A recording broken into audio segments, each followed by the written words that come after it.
খুব তেজ হয়েছে না? যদি ইজ্জত নিয়ে বাঁচতে চাও, বস্তির আশেপাশে যেন তোমায় না দেখি। क्यों? मैं आपसे डरती हूँ क्या? ये सब धमकाने से ना कुछ नहीं होने वाला। तो कैसे होने वाला? हाँ, तेरी ये घूंघट उतरने से। एक बार उतर के देखिए ना, कसम मैया की। क्या होगा यार?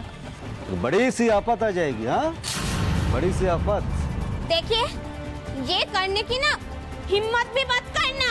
अच्छा, तब तो करके देखना होगा। हाँ, রাধেশ্যাম রাধেশ্যাম রাধেশ্যাম গায়ের জোর ছাড়া অনেক কিছু অনেক ভাবে করা যায়।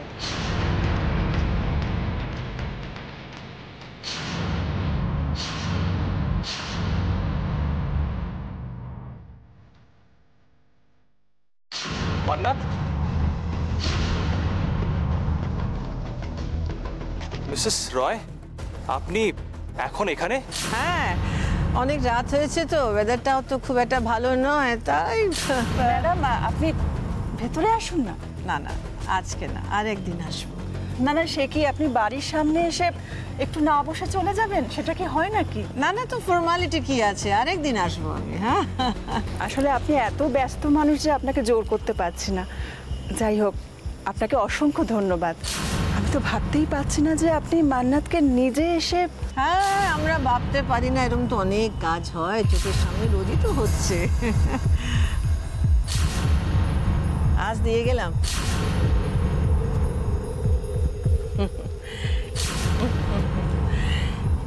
ওর খেয়াল রাখবেন। রোজ রোজ তো আমি পারবো না মান্নাত, দিনকাল তো ভালো নয়। বিপদ কোথা থেকে আসে, কিভাবে আসে, কে জানে কে। আসি। হ্যাঁ, গুড নাইট ডক্টর জেসি। আচ্ছা প্রতিমাদি, মান্নাত।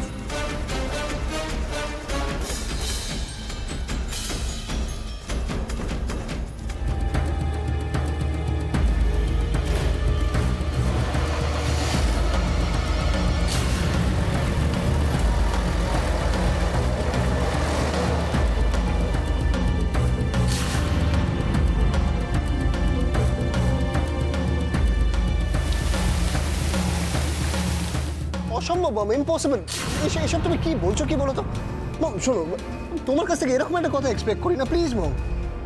আই নো বেটা, তোমার যত কষ্ট হচ্ছে আমার তার চেয়ে অনেক বেশি কষ্ট হচ্ছে। কিন্তু আমি তো শুধু তোমার মন নই, তোমার বাড়ির সবার ভালোর সাথে সাথে তো আমার দেশের মানুষের ভালোর কথা ভাবতে হবে, তাই না? প্রয়োজন আরো বেড়ে গেছে আমাদের কাছে, বিশেষ করে ব্রুয়ারের ইনসিডেন্টটা হওয়ার পর থেকে। সিরের মৃত্যুটা আমার চোখ খুলে দিয়েছে। এতদিন এই দিকে সব সামলাচ্ছিলাম, ওই দিকটা একদম নেগলেক্ট করলাম, আর সেই সুযোগে ওরা আমার এত বড় ক্ষতি করে দিয়েছে। যারা আমার ক্ষতি করার চেষ্টা করেছে তাদের সব কটাকে আমি খুঁজে বার করে গলা টিপে মারবো। কাল ছাড় পেয়ে গেছো মান্নাত, বেঁচে গেছো ভাবলে খুব ভুল করবে। নিজের ক্ষতি আমি মেনে নিতে পারছি না, আর আমার নেগলিজেন্সের জন্য যদি দেশের মানুষের কোনো ক্ষতি হয় আমি তো বাঁচতেই পারবো না। দিদি দিদি, তুমি কি একদম মানে ডিসাইড করে ফেলেছো? পৃথা, আবেগে ভেসে গিয়ে আমার ছেলে মেয়েদের এত বড় একটা কথা বলে ওদের মন ভাঙবো, তোমার কি মনে হয়? জি, তোমার মনে হচ্ছে তোমার মন খুব কঠোর, পাথর হয়ে গেছে। কিন্তু একবার ভেবে দেখো, যারা আমাকে নির্বাচিত করেছে, ভোট দিয়েছে, তাদের কথা, তাদের দুঃখের সুখের কথা আমি জোর গলায় বলবো সবার কাছে গিয়ে, তাদের তো আমি ভুলে যেতে পারি না। পারি কি বলো? তোমাকে তো এসব বোঝাতে হবে না আমার, তুমি তো জানো সব। আই আন্ডারস্ট্যান্ড দ্যাট মম। তাহলে কি আমাদের প্রতি সব দায়িত্ব তোমার শেষ? না, কিছু দায়িত্ব এখনো বাকি আছে তো। আমি পুরোহিত মশাইয়ের সঙ্গে কথা বলেছি, অবঘাতে মৃত্যু 3 দিনে কাজ হয়, কালকেই কাজ। আর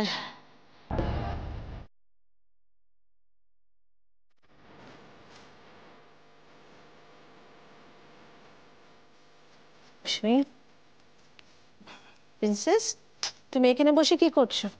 তোমার ঘরে যাও। মাধুরী, ওকে ঘরে নিয়ে যাও।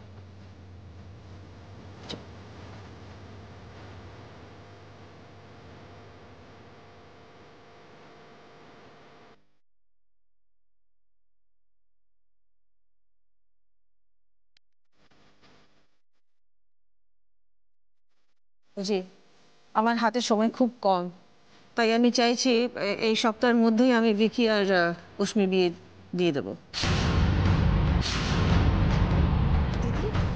দিদি বলছিলাম কি যে এত তাড়াতাড়ি মানে সদ্য এরকম একটা ঘটনা ঘটে গেল, আমাদের তো কারোর বিয়ে এনজয় করার মতো মানুষ। পৃথা, দুঃখ কষ্ট নিয়ে আঁকড়ে বসে থাকলে দুঃখ কম হয় না, বাড়ে। আনন্দ নিয়ে তো মানুষকে বাঁচতে হবে, এগিয়ে যেতে হবে। বাট মম, অশ্মি কি কথাটা মানবে? আমার মনে হয় না। ও যে অশ্মির কিসের ভালো সেটা তো আমাদেরই ভাবতে হবে। We have to think about it. ও তো এখন completely traumatized.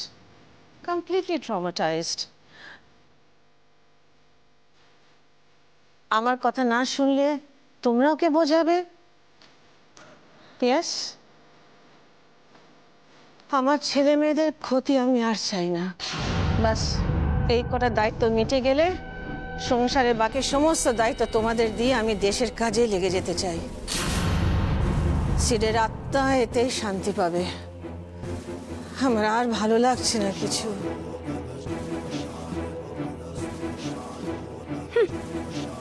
বেড়াল বলে মাছ খাবো না, যাব গয়া কাশি। মম, কিছু বলবে? হ্যাঁ, কিন্তু আমি তো কিছু বললেও তুমি শুনবে না। একটা রিকোয়েস্ট ছিল। হ্যাঁ বলো না। প্লিজ, মানে তুমি অশ্মির মতামত ছাড়ার বিয়েটা দিও না। না মানে আমি জানি তুমি সবকিছুর ভালোর জন্যই করছো, কিন্তু যদি যদি একবার ওকে জিজ্ঞেস করে নিতে আর ওর সঙ্গে কথা বলে ওর মতামতটা নিতে, ভালো হতো না মম? বেশ, তুমি যখন বলছো তাই হবে। এই নিয়ে আর বেশি চিন্তা করো না। Everything is going to be fine.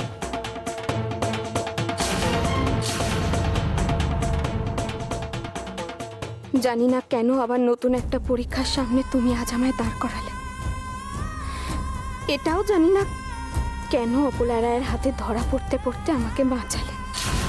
শুধু এইটুকু জানি রাধা মাধব, অপলা রায় আর আমার পিছু ছাড়বে না। ওনার মুখোমুখি দাঁড়ানোর সময় এবার এগিয়ে আসছে। তুমি আমাকে মনের জোর দাও, শক্তি দাও রাধা মাধব। আপনি অবাক হলেন কেন? আপনি খুব ভালো করে জানেন আপনার কাছে আমার অনেক কিছু জানার আছে।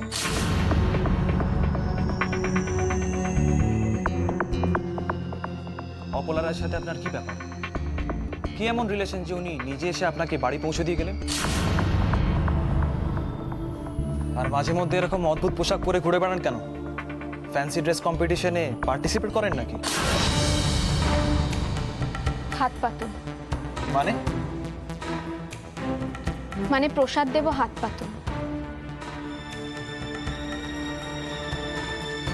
প্রসাদ দিচ্ছেন ঠিক আছে, আমার প্রশ্নগুলোর উত্তর আপনাকে দিতে হবে। আপনি বোধহয় এই প্রশ্নের উত্তরগুলো নেওয়ার জন্য ভগবানের সামনে এসে দাঁড়িয়েছেন। আপনি কথা ঘোরাচ্ছেন। না, দেখছি যে একজন নাস্তিক মানুষও কিভাবে ভগবানের সামনে এসে দাঁড়ায়।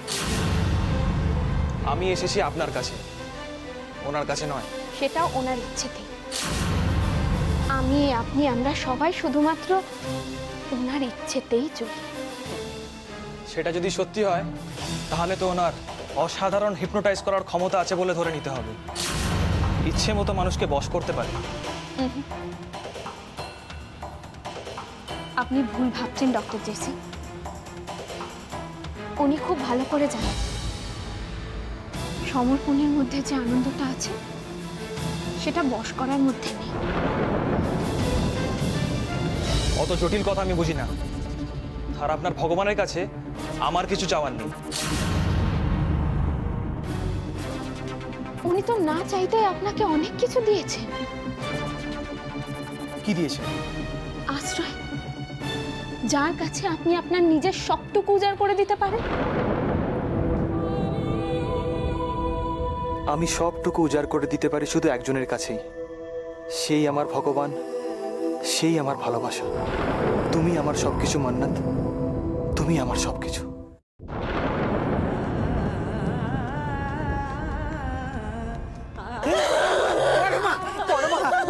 নিজেকে সামলাও পরমা, মনকে শান্ত করো।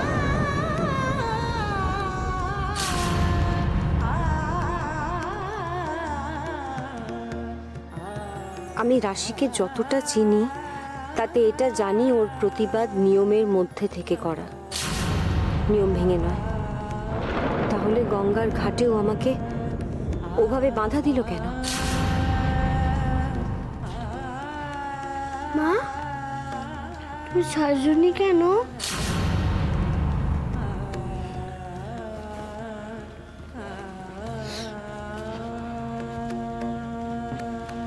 মা, বাবা কোথায়?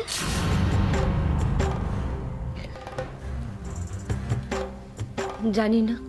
কবে আসবে সেটাও জানো না? বলো না মা, বলো না, চুপ করে আসো কেন?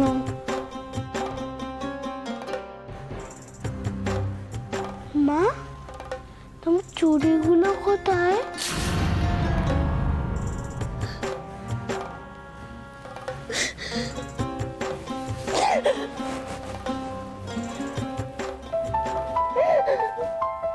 মা, তোমার ফোন বাজছে।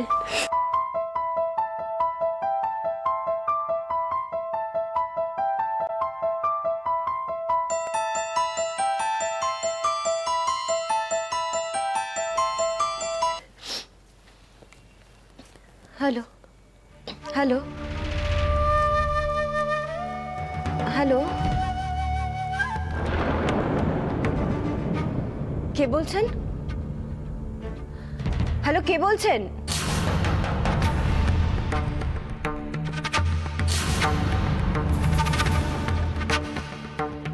হ্যালো, কে কথা বলছেন? উত্তর দিচ্ছেন না কেন? Hello, hello, hello.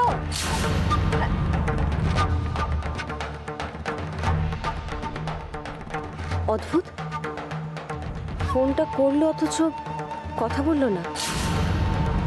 আর এই চুপ করে থাকা, নিস্তব্ধতা, এগুলো সব যেন আমার খুব চেনা, খুব।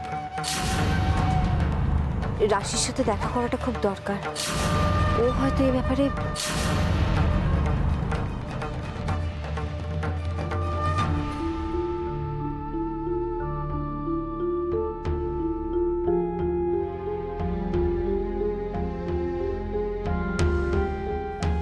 অদ্ভুত মানুষ এই অপলা রায়। সদ্য সদ্য নিজের ছেলেকে হারিয়েছেন, অথচ রাত হয়েছে বলে নিজে লোকজন নিয়ে তোমাকে বাড়ি ফিরিয়ে দিয়ে গেলেন। আচ্ছা, উনি যাবার আগে তোমাকে যেন কি বলে গেলেন? দিনকাল তো ভালো নয়। বিপদ কোথা থেকে আসে, কিভাবে আসে, কে জানে কেউ। মাইজি, চা। বলছি, নীলুর সাথে কথা হয়েছে এর মধ্যে ফোনে? আর নীলু, সে তো বিদেশে গিয়ে উড়ে বেড়াচ্ছে। ফোন করে জিজ্ঞেস করলাম, কিরে আমাদের তো ভুলেই গেছিস। বললো, মা শোনো, একদিন ফোন না করলে এভাবে রিয়াক্ট করাটা বন্ধ করো, বোঝো।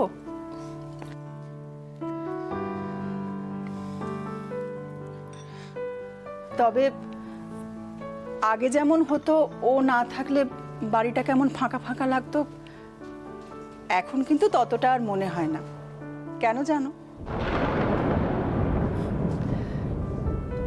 নীলুর জায়গাটা তুমি নিয়ে নিয়েছো মান্নাত।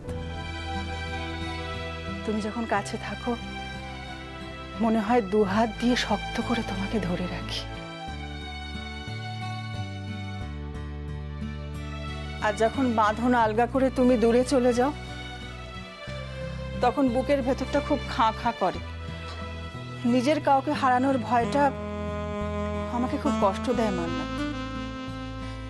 জানি মাইজি, নিজের কিছু হারানোর যন্ত্রণাটা আমি জানি। নিজের কাছের মানুষগুলোকে কাছে না পাওয়ার কষ্টটাও আমি খুব ভালো করে বুঝি। মান্নাত, আমি আর তোমাকে হারাতে চাই না মান্নাত, আর কোনো কিছু হারাতে দিতেও চাই না। আমি তোমাকে কোথাও যেতে দেব না, কোথাও ছাড়বো না আমি তোমাকে। সেই ভালো মাইজি, আপনি আমাকে শক্ত করে ধরে রাখুন। আমি আর পারছি না। আমি ক্লান্ত হয়ে গেছি, মাইজি, ক্লান্ত হয়ে গেছি।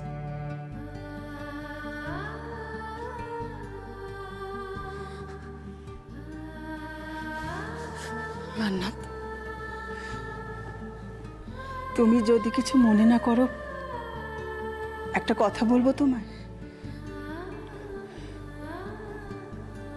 আমার ইচ্ছে, মানে আমি ভেবেছি যে আমি নিজে তোমার আর আমার ফোনটা বাজছে, আমি এখনই রিসিভ করে আসছি।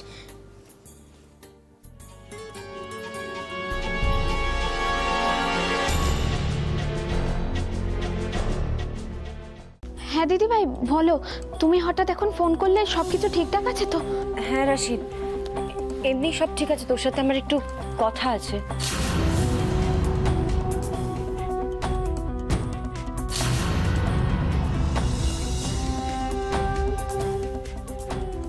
দাঁড়া মাধুরী,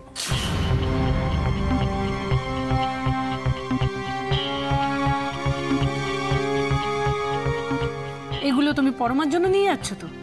আমায় দাও, আমি নিয়ে যাচ্ছি। আপনি কেন?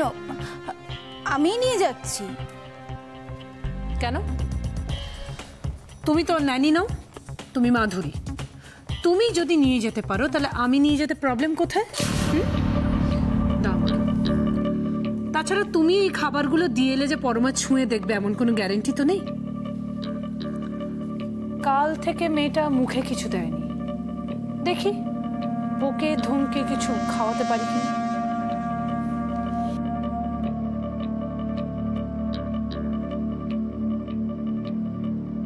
কি ব্যাপার, তুমি হঠাৎ আমার পেছন পেছন আসছো কেন? না না, কোনো দরকার নেই, ওখানে গিয়ে ভিড় বাড়াবার কোনো দরকার নেই। তুমি যাও, নিজের কাজ করো, যাও।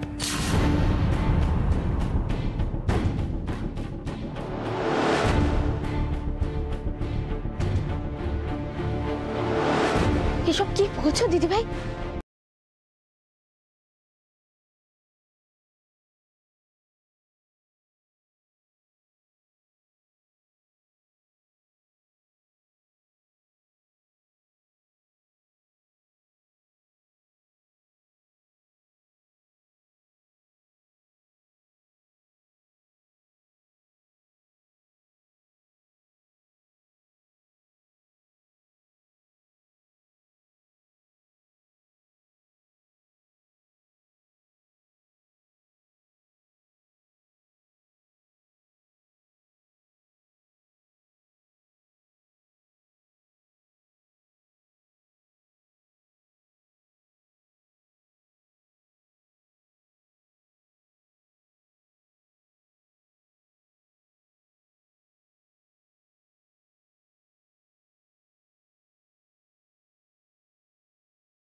পারবো না বলতে বলতে নিজের কাছেই আমি নিজে ক্লান্ত হয়ে গেছি।